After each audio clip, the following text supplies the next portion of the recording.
Comment a-t-on fait pour voler la démocratie? En créant l'illusion de la démocratie. Très simple. Premièrement, on diabolise tout ce qui s'oppose au système cosmopolite dominant. On les qualifie d'extrême droite. Ce qui, entre parenthèses, j'espère ne choquer personne, qualifier l'extrême droite, d'extrême droite le parti Front National de Marine Le Pen, c'est d'autant plus ridicule que Marine Le Pen n'est même pas de droite. Donc diaboliser, avec l'étiquetage extrême droite. Et deuxièmement, créer l'illusion d'une fausse alternance.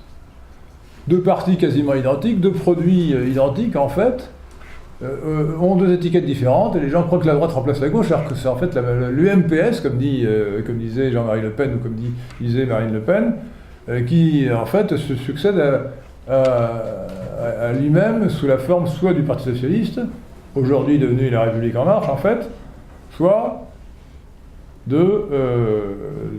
RPR devenu Les Républicains.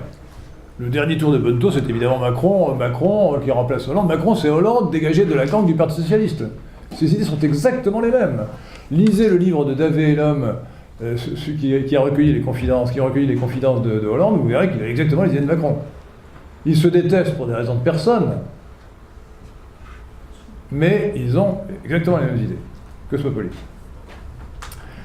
Alors l'autre raison donc de cette illusion, de la disparition du clivage droite-gauche, c'est la métamorphose de la gauche. Les gens étaient habitués depuis la Révolution française, en tout cas depuis 1917, depuis la Commune de Paris, à une opposition entre une gauche communiste, dont le noyau était communiste, et donc archi-collectiviste, et d'une droite qui était principalement libérale. Le sujet, c'était principalement l'économie. Fallait-il ou non le Gosplan, voilà, bon, centraliser l'économie ou pas, quel était le degré de liberté économique qu'on pouvait accepter. Donc l'opposition de droite-gauche était en gros une opposition libéralisme-communisme, libéralisme-socialisme. Et aujourd'hui, cette opposition a complètement changé. Et le changement s'est fait avec mai 68, qui est un phénomène français, mais qui était un phénomène mondial, tout au moins occidental, et qui, d'ailleurs, était tellement mondial qu'il a abouti, où il s'est accompagné de l'effondrement de l'URSS un peu plus tard, en 1991. La gauche a muté avec mai 68. Elle a muté, elle est passée du collectivisme au cosmopolitisme. Certains glosent sur le marxisme culturel, Marcuse et les autres. C'était un mélange, excusez-moi, chers amis, de psychanalyse et de marxisme. Vous voyez, c'est pas très digeste. Ce marxisme culturel n'était qu'une forme de transition entre le collectivisme et le cosmopolitisme. Souvenez-vous, pour vous montrer que la transition a pris quand même un certain temps, Georges Marchais en 1981 a fait un discours superbe, je signerais, disant il y a trop d'immigrants en France, on ne peut plus accepter d'immigrés. Georges Marchais, chef du Parti communiste. C'était l'époque aussi où le maire de Vitry, non? Ivry, avait lancé un bulldozer sur un booter, je crois on dit en français maintenant, sur une résidence d'immigrés. Vous voyez que les communistes ont bien changé. Maintenant, voilà. Alors, c'est vraiment mai 68 qui a matérialisé ce basculement. D'ailleurs, le slogan, la formule de mai 68, vous la rappelez, même si vous n'étiez pas né, vous la connaissez, il est interdit d'interdire. Ça, c'est typiquement cosmopolite. C'est le refus des règles. C'est le carnaval, il est interdit d'interdire. Et alors attention, il y a dans les structures sociales une grande inertie. Et on est peut-être passé dans la superstructure idéologique, comme diraient les marxistes, au cosmopolitisme. Parce que la plupart des intellectuels, notamment les anciens trotskistes ou maoïstes, sont passés au cosmopolitisme. Mais les institutions ont beaucoup moins changé. Nous sommes en France, dans un pays où les dépenses publiques représentent 57% du produit intérieur brut. ou revenu national, plus de la moitié, 57%. Ou les prélèvements obligatoires, qui sont les dépenses publiques moins le déficit, dépassent 45%. C'est gigantesque. Alors quand j'entends une certaine personne dirigeant un parti de la droite parler de l'ultralibéralisme, dénoncer l'ultralibéralisme, je me dis, mais dans quel pays vit-elle? 57%. Qu'est-ce qu'il lui faut? Elle voudrait 80%? Non, attendez. En plus, c'est un pays où tout est interdit. Hein. Le nombre d'interdictions qu'on ajoute, les législateurs croient intelligents, croient que leur fonction, c'est de créer des délits nouveaux. Ah oui. Alors, vous savez, je viens de voir un article dans le Figaro, ça vient des États-Unis, le code de Netflix, pour définir le harcèlement. Si un homme regarde une femme plus de 5 secondes, harcèlement. 5 secondes. Alors moi je me dis, mais j'ai souvent commis un acte pareil. Hein. Dans le métro, je suis là, tac, je suis accroché en face d'une jolie fille, je regarde. Et non, j'ai droit. Donc parler d'ultralibéralisme, c'est de la divinité profonde.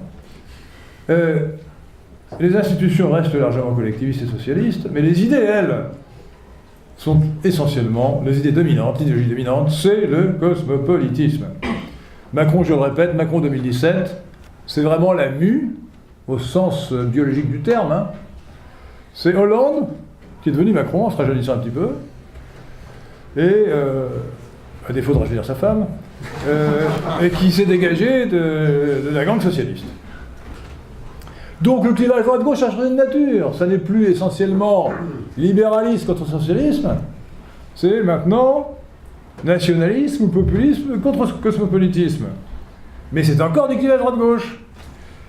Et maintenant, à nous la référence à la lutte des classes. Parce que la lutte des classes, qui pour nous est mauvaise au sein de la nation, est bonne actuellement parce que c'est métamorphosé dans une lutte de tous les peuples contre la superclasse mondiale. La superclasse mondiale, autre concept essentiel, qui a été forgé par le regretté Samuel Huntington, plus connu par le choc des civilisations, mais son célèbre livre sur le choc des civilisations, qui est beaucoup moins bon que celui qu'il a fait sur l'identité américaine, qui sommes-nous, et qui a défini la superclasse mondiale, qui aujourd'hui domine le monde. Et qui s'est développée, épanouie, après l'effondrement de l'URSS en 1991.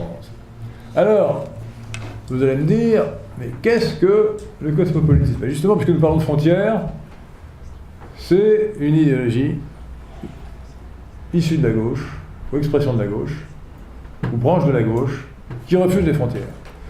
Alors, elle n'est pas née d'hier. Comme son nom l'indique, pour ceux qui ont fait un peu de grec, ce qui n'est pas mon cas, cosmopolitisme, ça vient du grec, ça veut dire, cosmopolite veut dire citoyen du monde. Cosmos, le monde, polites, le citoyen. Et la formule a été forgée par un certain Diogène le Cynique, qui, pour montrer son rejet des conventions sociales, se masturbait en public. Excusez-moi, mesdames, mais il faut être précis pour vous montrer l'ignominie du cosmopolitisme. Donc le cosmopolite, issu de l'école cynique, 350 ans avant Jésus-Christ, il y a 2350 ans, rejette les lois de la cité. Cosmopolite est une subversion dans les termes. Le cosmopolitisme est fondé sur le mensonge, d'abord dans son expression, dans sa dénomination même, puisque le citoyen est forcément citoyen d'une cité qui a des frontières. Sans frontières, il n'y a pas de cité, donc pas de citoyen. Le citoyen du monde qui n'a pas de frontières n'est pas citoyen.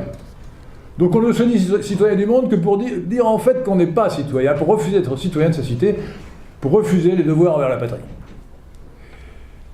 Et le cosmopolitisme a donc deux volets. Un volet extérieur, il rejette les frontières extérieures, les frontières physiques du peuple, de la cité, et un volet intérieur, il rejette les frontières morales intérieures du peuple. Alors les frontières extérieures, c'est plus facile à comprendre. Ouvrez la porte à l'étranger, comme on dit à la messe. C'est laisser rentrer sans limite les immigrés venus de tous les pays du monde. C'est le camp des saints. Lisez le camp des saints de Jean Raspail qui vous explique très bien cette mentalité. Ouvre la porte à l'étranger. Pour qu'ils t'envahissent. l'envahisseur devient un migrant. Et c'est aussi le libre-échangisme.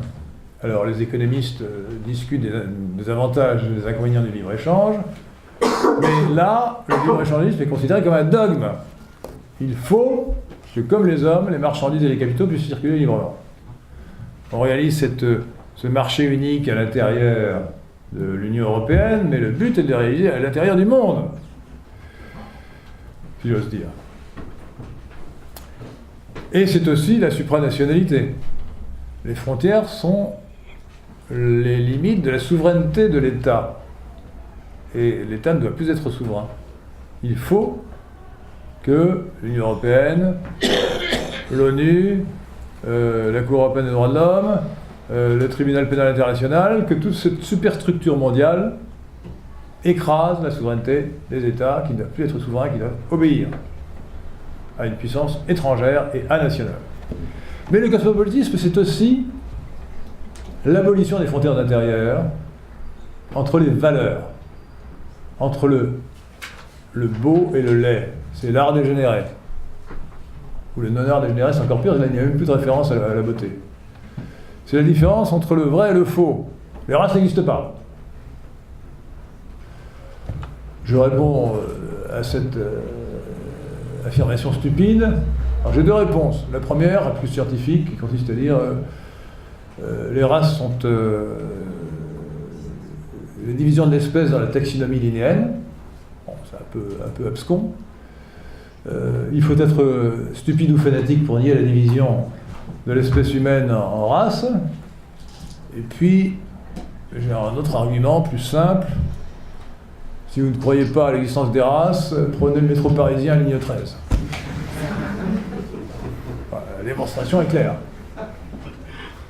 Je me dirige, et je vis un caucasoïde au fond de la voiture. Je me dirige vers lui. Je lui tends la main et je lui dis « Docteur Livingstone, je suppose. » C'est ce qu'on appelle le grand remplacement. Grand remplacement, expression qui a été trouvée par Martin Pelletier, reprise par un certain Renaud Camus, et qui est le grand remplacement des Français par les immigrés et des caucasoïdes par les congoïdes. Alors, le point important, donc, c'est également la distinction, l'absence de distinction, plutôt l'effacement de la frontière des valeurs entre le bien et le mal. Et c'est ainsi que, après mai 68, nous avons eu, grâce aussi à Giscard d'Estaing, la pornographie, l'avortement, puis nous avons eu depuis l'essor de l'art dégénéré, récemment le mariage homosexuel, la théorie du genre, le féminisme, l'abolition de la peine de mort, bien entendu, et la musique nègre. La musique nègre qui, comme vous le savez, s'adresse au cerveau reptilien au rythme du coït. Je n'y peux rien, c'est scientifique. Les valeurs républicaines authentiques sont totalement contraires au cosmopolitisme.